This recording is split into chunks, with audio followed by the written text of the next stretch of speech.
Selamat berjumpa kembali dalam layanan audio Sahabat Perjalanan. Hari ini adalah hari Selasa 6 Agustus 2024. Tema renungan saat teduh kita dengan judul Anak dan Masa Depannya.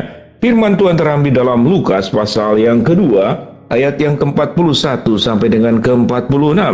Tiap-tiap tahun orang tua Yesus pergi ke Yerusalem pada hari raya Paskah. Ketika Yesus telah berumur 12 tahun, pergilah mereka ke Yerusalem. Seperti yang lazim pada hari raya, sehabis hari-hari perayaan itu, ketika mereka berjalan pulang, tinggallah Yesus di Yerusalem tanpa diketahui orang tuanya. Karena mereka menyangka bahwa ia ada di antara orang-orang seperjalanan mereka. Berjalanlah mereka sehari perjalanan jauhnya, lalu mencari dia di antara kaum keluarga dan kenalan mereka. Karena mereka tidak menemukan dia, kembalilah mereka ke Yerusalem sambil terus mencari dia.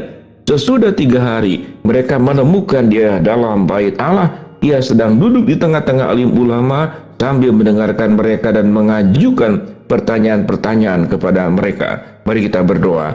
Bapa yang di dalam surga, kami ingin belajar bahwa setiap anak punya masa depannya dan setiap orang tua punya harapannya. Dalam nama Tuhan Yesus kami berdoa, amin. Shalom sahabat perjalanan yang dikasihi Tuhan, mengutip kata doa pembukaan yang disampaikan tadi, yaitu bahwa setiap anak ada masa depannya dan setiap orang tua ada harapannya kepada anak.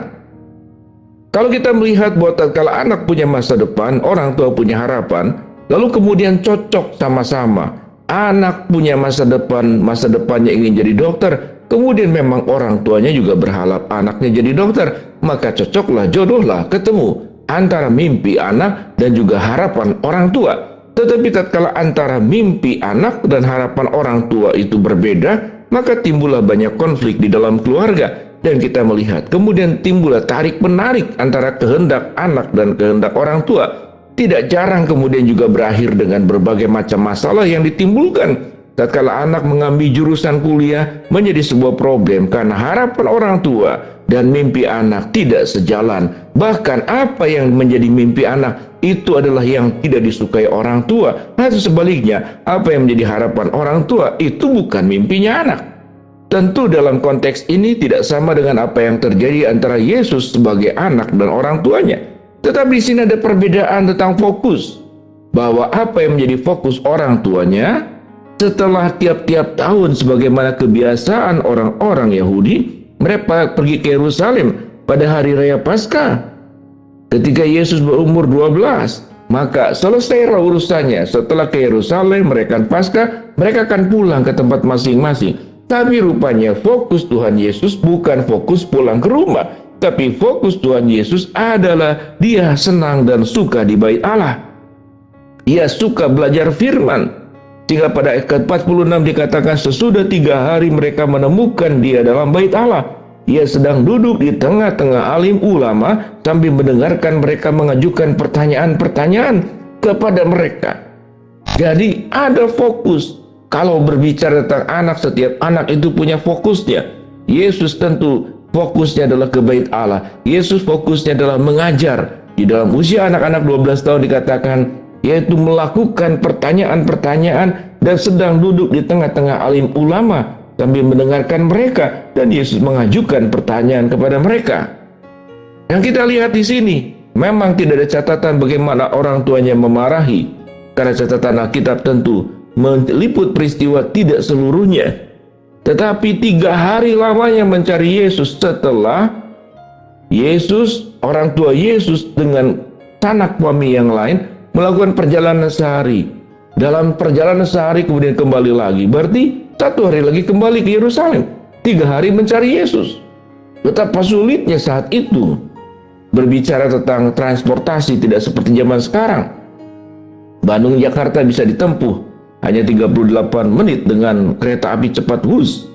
Sahabat seperjalanan, kita melihat di sini bahwa setiap anak ada mimpinya. Dan setiap orang tua ada harapannya. Lalu kemudian pada ayat yang berikut dikatakan, dan semua orang yang mendengar dia sangat heran akan kecerdasannya dan segala jawab yang diberikannya. Dan ketika orang tuanya melihat dia, tercenganglah mereka. Lalu kata ibunya kepadanya, "Nak, mengapakah engkau berbuat demikian terhadap kami? Bapamu dan aku dengan cemas mencari engkau." Jawabnya kepada mereka, "Mengapa kamu mencari aku? Tidakkah kamu tahu bahwa aku harus berada dalam rumah Bapakku?" Tetapi mereka tidak mengerti apa yang dikatakannya kepada mereka. Lalu ia pulang bersama-sama mereka ke Nazaret, dan ia tetap hidup dalam asuhan mereka, dan ibunya menyimpan semua perkara ini dalam hatinya. Dan Yesus makin bertambah besar, bertambah hikmatnya dan besarnya, dan makin dikasihi oleh Allah dan manusia. Dengan demikian, sahabat seperjalanan, khususnya para orang tua yang punya anak, atau oma dan opa yang punya cucu, kita harus paham ada dua hal. Orang tua, oma, opa punya harapan kepada anak dan cucu. Tapi anak dan cucu, dia punya mimpi yang sudah Tuhan titipkan kepada setiap anak.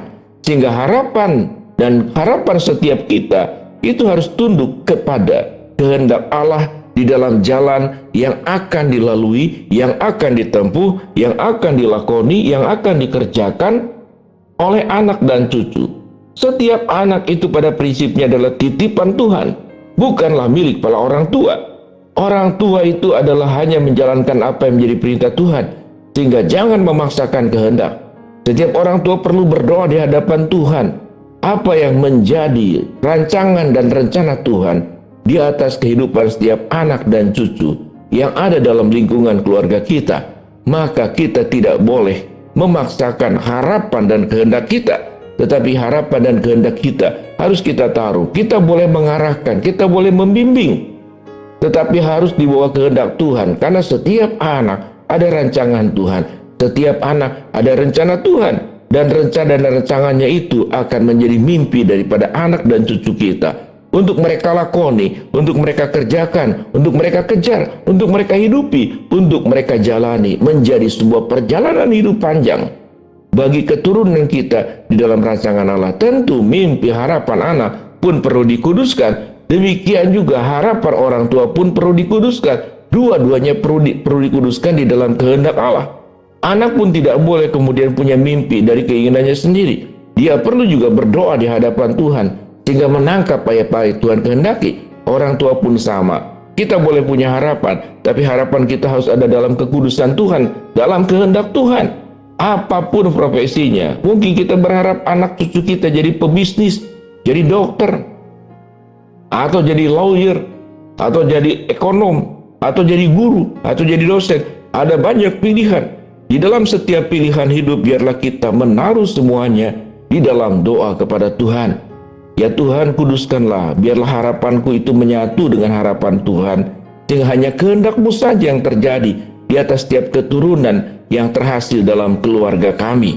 Dengan demikian, hanya kehendak Tuhan yang terjadi. Sahabat seperjalanan, oleh sebab itu sangat penting kita mendoakan setiap perjalanan anggota keluarga kita, khususnya keturunan kita, supaya tidak hanya anak bermimpi dengan mimpinya dan orang tua berharap dengan harapannya, tapi mimpinya anak dan harapannya orang tua harus ditaruh di dalam kehendak Allah, sehingga apa yang dijalankan oleh keturunan kita semua, mereka menjalankan adalah kehendak Allah, bukan mimpi pribadi, bukan harapan pribadi.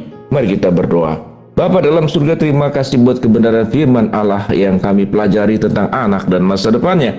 Hamba-Mu berdoa buat sahabat perjalanan yang sakit, Tuhan jamah sembuhkan.